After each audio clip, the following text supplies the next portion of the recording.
gums at each other any chance they get. The fight clock is brought to you by Modelo. One of the greatest knockouts you'll ever see.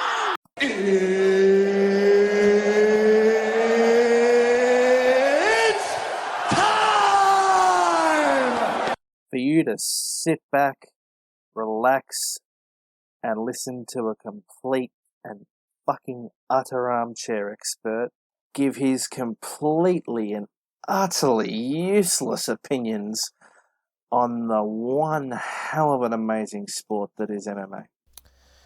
G'day guys, I do apologise if my voice sounds like absolute crap and I have to cough midway through a segment. I've got a bit of a throat tickle at the moment, so that of course requires coughing, but anyway, we shall soldier on because of course, as we all know, we've got a banger of a card coming up in UFC 287 from Miami, Florida, which features two of the rematches we've all been gassed about.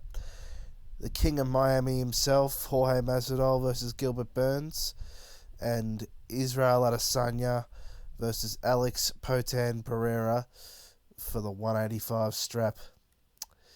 So keen for it, ladies and gentlemen. And of course, we've got a few other things, including a big announcement that was announced earlier this week, to talk about.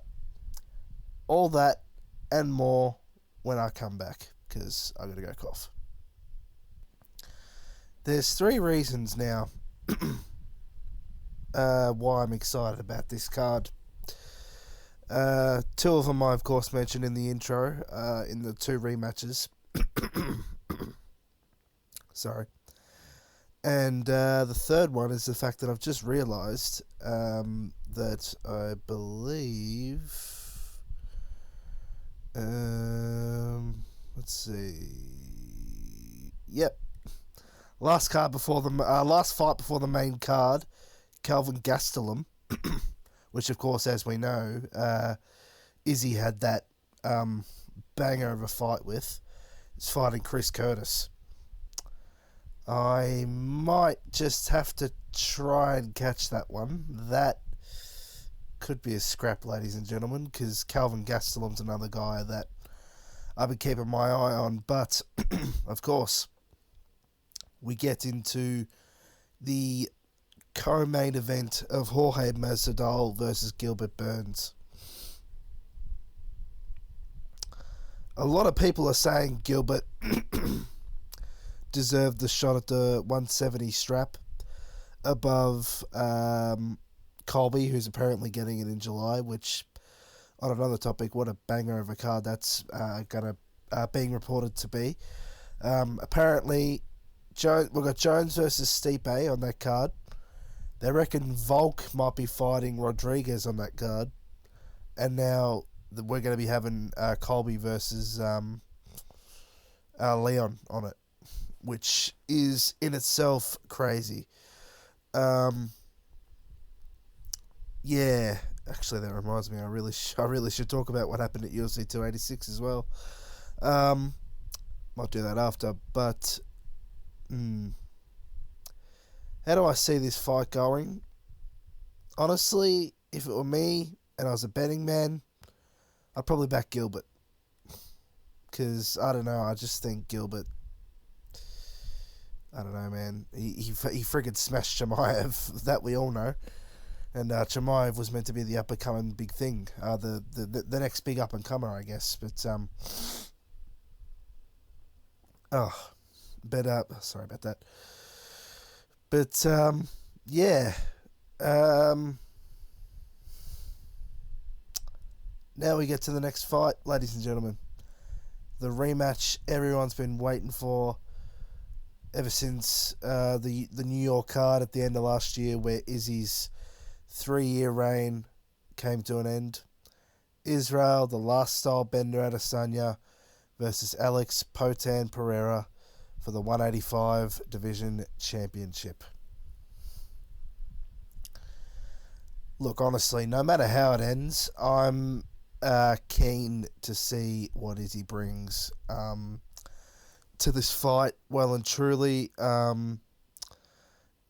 man. I hope he comes out, with that killer instinct he used to have, because he's going to need a bit of that against this guy.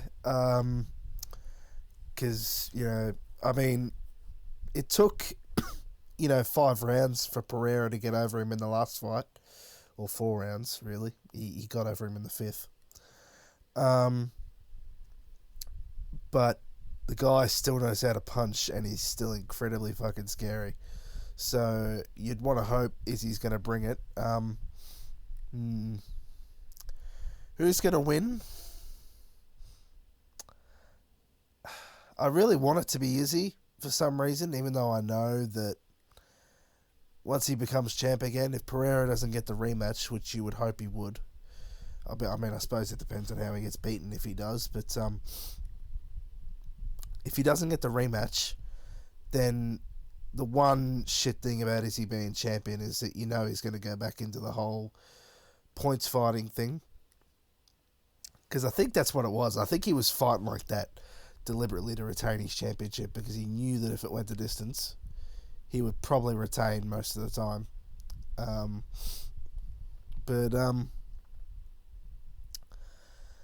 Yeah, I don't know.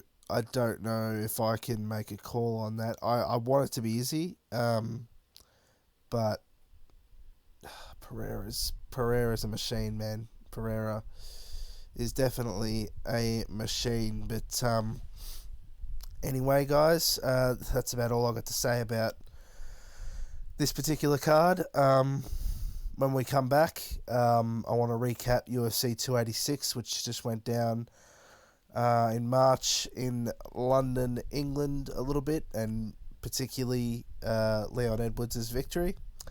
And then towards the end, we'll talk about the mega announcement that got dropped earlier this week. All that and more when I come back. UFC 286 in London, England. It was the champ's day to defend in front of his home country. And it was a great event. KSI and Deji were in attendance.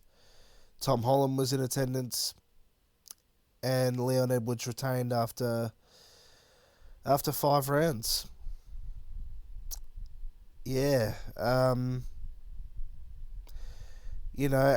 of course, what a victory for the champ, for one.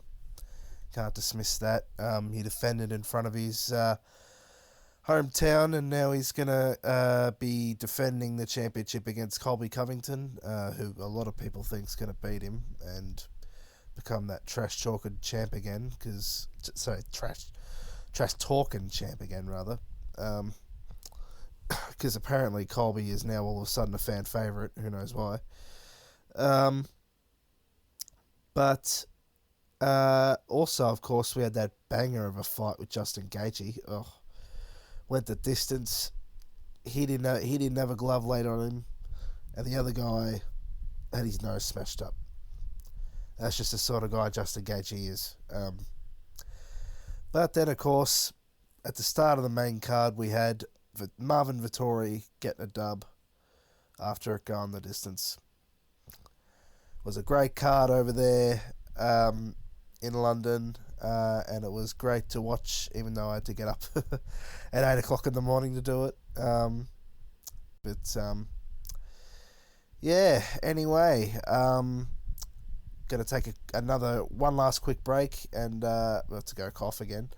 And when I come back, we want to talk about the big announcement before we wrap up the podcast. So, of course, it was announced earlier this week that Endavor, the company that owns the UFC, is going to be merging with the WWE to create a new publicly traded company that both the companies we ran under. What a crazy announcement that was. I knew as soon as I heard it that the hardcore fight fans weren't going to like it.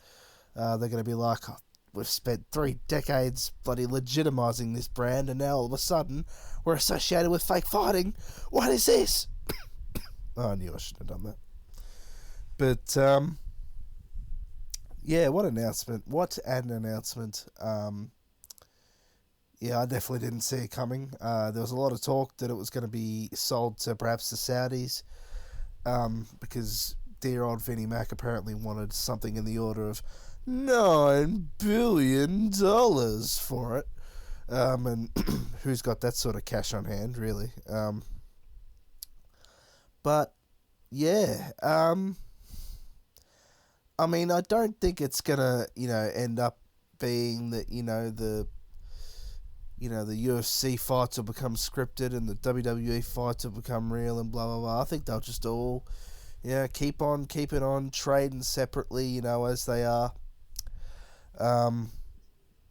And, life will just go on as normal. But I certainly didn't expect it, and, it's I can see why they wanted it, because WWE is definitely a big asset, big global company, big fan base, multiple TV deals. I could see why they would have wanted it. It's a pretty good asset for anyone to have, really, but certainly for the UFC to be, buying WWE, that blindsided me a little bit. But yeah, it's going to be one hell of a big global promotion now, and not many people are going to be able to stop it. But yeah, most definitely a shock announcement. Apparently by the end of this year, they'll be joined at the hip. So we'll see how that goes. But anyway, guys. Again, hope you enjoy the fights tomorrow, wherever you're watching it from. Don't know when the next podcast will be, but it'll definitely be before UFC 288, which of course is Sterling and Cejudo. Definitely looking forward to that. Again, enjoy this fight, because either way, it's probably going to mean a lot and be fairly historic. Anyway, guys, till next time, catch ya.